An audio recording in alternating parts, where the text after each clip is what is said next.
Right, Michael, you did an okay job yesterday, but for the love of God, today, keep those absolute pubes from the gaming channel away from the bloody fire alarm. Got it? Got it. Right, off you piss.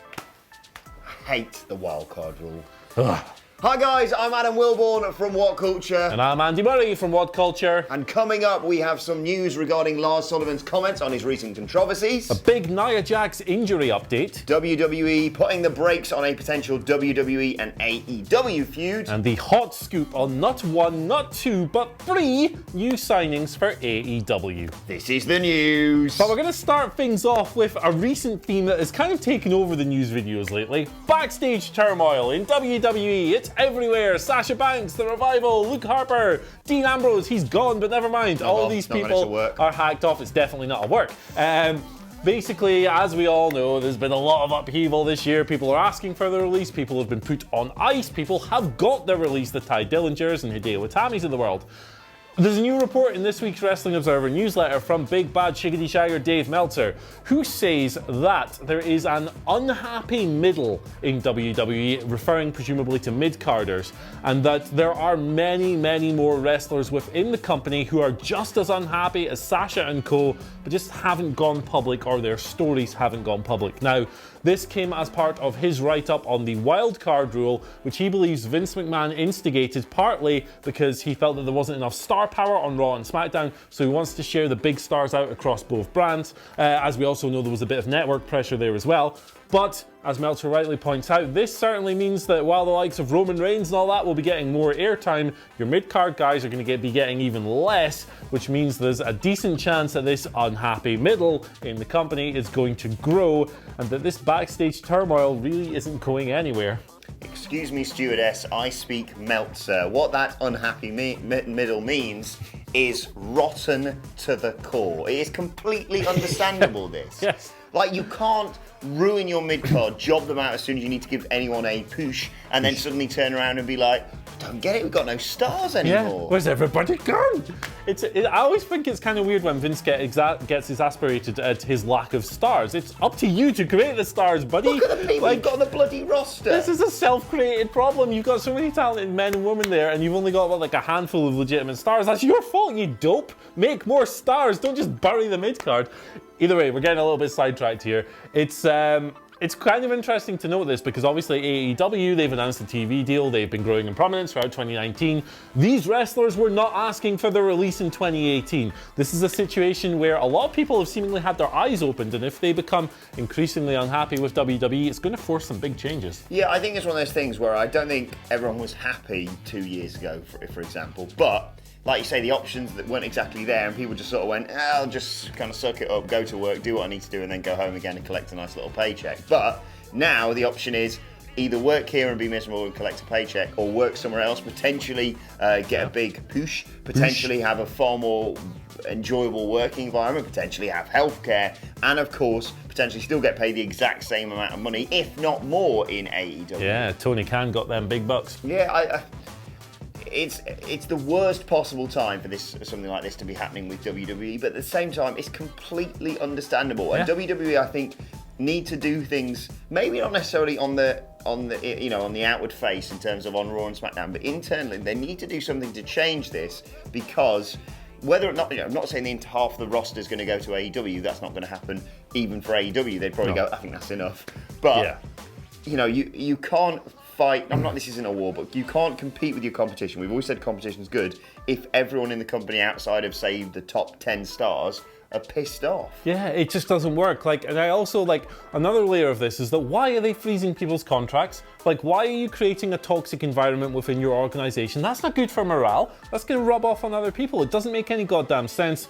Either way, let's just hope that they're able to get everything together, that AEW's emergence results in a better workplace for both companies, because this is kind of ridiculous. Yes, indeed. And we reported yesterday, moving on Lars Sullivan's history of dodgy comments on the internet, should we say. And Lars Sullivan has finally issued a statement on his recent controversies. He said, "There is no excuse for the inappropriate remarks I made years ago. They do not reflect my personal beliefs, nor who I am today, and I apologise to anyone I offended." Now, this isn't really a surprise. I think the thing we have here, and I saw this in the comment section yesterday, a lot of people saying, look, this is something that has been happened a while ago, not that that's excusing it whatsoever, but also stuff that has been covered and brought up by news outlets in the past. It's just sort of resurfaced with the thread on Reddit and what have you.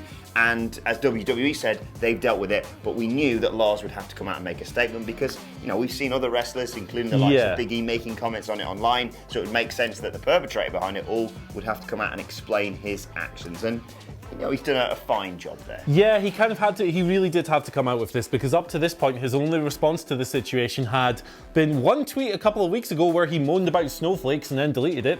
Good. And blocking the guy who made the Reddit thread the other day with all the links to the bits and pieces, blocking them on Twitter. That's not exactly the response of a very well measured man. So, a lot of people will see this statement and a lot of people will go immediately, okay, that's fine, done, the issue's over with. I think it's not up for us to decide whether or not it's done though. It's not up for anyone outside the situation to decide that. The people who can make the judgment call as to whether or not he is legitimately forgiven and legitimately reformed are the people he was attacking on the internet. It's people like R-Truth, AJ Styles, Vince McMahon, obviously Vince has forgiven him because he signed the bloody guy, but all the people who came across who were targets in these series of message board posts, and all the people beyond that, because he made some pretty wide-reaching comments. If they are satisfied that the man has changed and is reformed and is genuinely sorry, then that's all good and well. Either way, I don't really see his statement, although it is technically the right thing to say. I don't think anyone can really argue with what he's put out there. I don't think a lot of people will be particularly swayed by that. So let's just see where this story goes. There was a little update from WrestleVotes yesterday as well, who suggested that WWE are just going to kind of sit and wait for this whole thing to blow over, like Shaun of the Dead style. That seems like an interesting strategy, but it's very WWE. So let's see what happens with Lars. We've seen that a lot in the past with controversies that maybe aren't of WWE's making. They try and hope that if you don't, give it any attention, it'll just go away. Over. Time will tell whether or not that will be the case. But I think a lot of people, when I was looking on the internet yesterday about people's comments on it, a lot of people do kind of want to say, look, I get it, he's made these mistakes and it's not excusable. It's good that he's come out and made it. Yeah. But he's clearly not going to be punished by the company for what he said. So let's just focus on Lars Sullivan wrestling. Yeah, and that's one side of it, absolutely. And I think that there is merit to the argument that people change and people can reform themselves and so forth. So let's hope that Lars genuinely has, that he recognises that he's speaking his truth when he posts statements like this, and that this isn't just another Hulk Hogan situation where he says he's sorry and then demonstrates over the course of several years that he has not learned a damn thing. Anyway, shall we move on? Yeah, no message boards for a while, Lars. Yeah, stay off the internet, brother. An injury update, Nia Jax. So obviously in April, she announced that she was going to be going away for a little while. She had ACL problems in both knees. She was going to need surgery, and then it might be a while before we see her. This led to reports stating that she had torn both ACLs and would be missing up to a year of action. That's a long, long time. Well, Nia underwent successful knee surgery just 2 weeks ago, and she's already back in the gym. This woman is some kind of machine. She must be.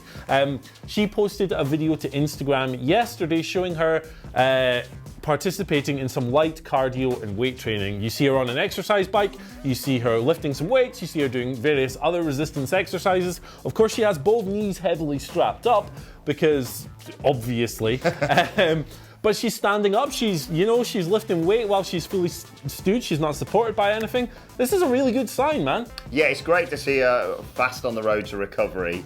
The one caveat I would put in here is, for God's sake, WWE, for multiple reasons, don't rush her back. You should never rush someone back when they've just recovered from an injury just because they are ahead of schedule. She needs time to recover, and I think there's still going to be many, many, many months before you see her back in a WWE ring. But also, as we were raising prior to this, and not to hark on a point, but this is the perfect time, once she is fully fit, to say, right, in theory, you could come back to Raw or SmackDown tomorrow. How about we spend 3 months just getting you really back in quality in-ring shape and a quality in-ring ability, because the big problem everyone had, and we mentioned it numerous times, was her issues with possibly injuring other superstars. So there's no need, we're not crying out in the women's division for someone like Nia Jax to immediately be rushed back in. You are developing new stars. Becky Lynch is incredible. Charlotte Flair, Bayley, Sasha Banks, hopefully if they can bring her back and sort all that bollocks out. It's a work. So don't rush her back, but do spend the time to making her abilities in the ring that a little bit better. Yeah, that's both sides of the situation, right? You've got to be fair. When she makes mistakes and she hurts other people, you've got to criticize her for that. When she is injured, you've got to show a little bit of sympathy, because it's not nice for any professional, no matter what you think of their performance skills. At the end of the day, it's a human being, a 34-year-old human being who's only been in this career for 4 or 5 years, is now being robbed of a huge chunk of that. Let's just hope she recovers. Glad to hear the surgery went well, and get well Absolutely. soon. Right, now, over the past few days, we've reported a lot about AEW. We're going to report on some new signings in a second. But before we get to that, with the reports over the last few days, with the ITV box office thing here in the UK, and the rumours, big rumours, reported last night by the Rap and Ryan Satin, of course, tweeting all out regarding their potential US TV deal. It appears WWE are taking rapid action. There was supposed to be a match between Toni Storm and Bea Priestley at a Stardom event in less than a week's time. WWE have put the kibosh on that. It seems they do not want their superstars mixing in the ring with AEW stars. Yeah, so we're not getting the WWE versus AEW clash of Bea Priestley versus Toni Storm. It was a Stardom event on May 16th. Yeah, that's a very WWE thing to do, isn't it? We're going to see all kinds of little political things like this, particularly as, these WWE UK stars are allowed still to take select outside bookings, and the AEW wrestlers on that contract are the same. They are restricted to both companies, have restricted somewhat the outside appearances they can do, but not completely. So we are going to see things like wrestlers going to Stardom and not being able to compete each other because they work for rival brands. It's all very, very political. It's all part of the new wrestling landscape that's emerging in 2019. And I expect things to get even dafter as things going forward. If it gets so bad to the point where indie promotions just aren't booking these people altogether, then we have a real problem. But until then, it's just a little minefield to negotiate, isn't it? It's going to be some interesting few months to come. And while we're talking AEW, we'll just do a quick roundup of 4 big signings, I guess. Only one of them's a wrestler, though. That is Jack Evans, who rose to prominence in the 2000s as an indie wrestler. Little flippy guy, used to do kind of like an M&M gimmick in Ring of Honor and stuff. He's branched out majorly. He was in Lucha Underground. He's been in AAA in Mexico. He's been all over the world. Kind of really inspirational high flyer, particularly as far as the current generation of guys goes. I think the likes of Will Ospreay would really look up to this guy. He, of course, tags with Angelico. You'll have to forgive me, I cannot remember the name of their team name, but they're a very exciting tandem, so you've got to think they will link up in AEW. The other signings are Jerry Lynn, of course, an ECW legend, a former Ring of Honor champion, a former WWE light heavyweight or cruiserweight champion. I can't remember what the belt was called at the time. Big one, he's going to be a coach. We have 2 referees as well from the indie circuit. Rick Knox, best known for his work in PWG, and Bryce Remsburg, who is most closely associated with Shikara and recently did the most incredible refereeing performance I have ever seen in the Invisible Man versus the Invisible Stan at Joey Janela's Spring Break over WrestleMania weekend. It was absurd.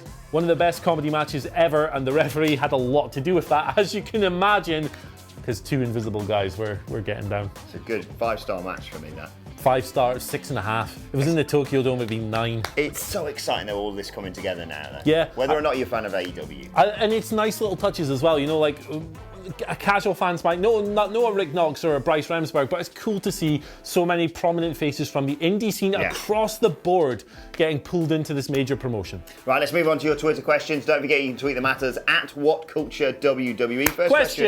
First question comes from Tom Wells, who says, quick question. I'm taking my girlfriend to see Raw at the O2 on Monday. That'll be good. She just told me her favourite wrestler is... No Way Jose. Should I show her some more stuff before we go, or just let her enjoy his match on main event before Raw? Just let her enjoy the hell out of No Way Jose and pick up some new favourites along the way. Jose, yeah, I think that's a perfect in, and then from there, I mean, Raw's always a bit banter when it's in. Yeah, the ring, it's fun. It's live. The crowd will be jumping. It'll be a good time. And if No Way Jose is on the card, everyone will participate in that entrance because it's the UK and we're all mental. Yeah, it's brilliant. He'll get a great reaction. To Yes. Jason P with today's second question says, do you agree that having all major belts in the hands of baby faces is bad for ratings? If so, who should lose the belt and to which heel? Yeah, I definitely think there's something to that. Generally, a babyface in wrestling is more compelling as a chaser because they get knocked back and then you root for them more as they come back stronger and all this stuff. There aren't a lot of babyfaces who are better in that position of power as the chased star. So that's a very good point. I think there are wider issues when it comes to ratings and stuff, and there are certainly bigger problems than this. But if you look at what happened after WrestleMania, people tuned in droves to see Kofi, Becky, and Seth win, and then people just kind of tuned out for the follow-up. It's kind of weird. Of all the champions, and people are going to be annoyed at this, I think the person best suited to losing the belt would probably be Kofi. I think he's an outstanding chaser. I think he's been a good champion so far. But we'll just see what happens. What do you reckon? I'm going to put this out there. No one needs to lose a belt. Seth Rollins just needs to turn heel. I am 100%. So much better. Yeah, that's a lot better. Ignore what I said. That was good. Do that. Do that. Final question of today comes from Daniel, who says, as a way to boost ratings, do you think a faction war should take place? I'm thinking maybe a modern-day DX versus the Nation. Bonus question, who should be in those factions? Wow, yeah, I mean, I would love to see more faction-based stuff in WWE. I am a big bad wrestling nerd. I watch a lot of Dragon Gate, and Dragon Gate is almost entirely built around faction wars. Everyone is in a stable aside from a select few, and that leads to all kind of exciting possibilities. As far as WWE goes, I think the Undisputed Era are a no-brainer. If you brought them up to the main roster, you could maybe pick up like a couple of women's wrestlers along the way. Maybe you could affiliate with them with the Horsewoman or something like that and have this massive mega stable. Then I probably ideally want to do that against a group of maybe established main roster stars, right? You obviously want it to be a bit less disastrous than the Nexus turned out, but we don't really have a politician like John Cena was back then to kind of mess with the whole thing. So maybe like an all-star lineup of main roster, like a Seth Rollins and AJ Styles, Roman Reigns. White meat babyface lineup against the Undisputed Era. 100%. I'd love to see something like that. If not, we always say it, and it's not going to happen, but Balor Club, Bullet Club, whatever you want to call it, that just taking over, ruining stuff, and again, another white meat babyface. Those guys, potentially as faces versus Undisputed, would be pretty good. Pretty good. Right, let's move on to today's, and finally, and I've got a question for you, Andy Murray. Who is your favourite women's champion in history? Harvey Whippleman. Harvey Whippleman. Well, you'll be pleased to know that yet again, I found another exceptional WWE little toy thing, because my favourite WWE Women's Champion is Jason Jordan. There he is with an NXT Women's Championship. Oh. Congratulations, Jay. I didn't realise he won that down in NXT. Good to see he's... What's Michael? No. Why is he wearing Michael Hamflett's coat? Doesn't even fit him. He's dead. He's dead. The Dudley Boys. Oh, no. The Dudley Boy. Right, I'm off. No. I hate the wild card rule. No. And this is the news. That's not even what we say, right? This has been the news. Then shut up, nerds. Like, share, and subscribe. Has been the news. Let us know your thoughts in the comment section below, especially with regards to this wildcard rule. And this has been the news. Thanks for watching, and myself and Andy Murray will see you soon. No, they won't. I hate the wildcard rule. I love the wildcard rule. I love the wildcard rule.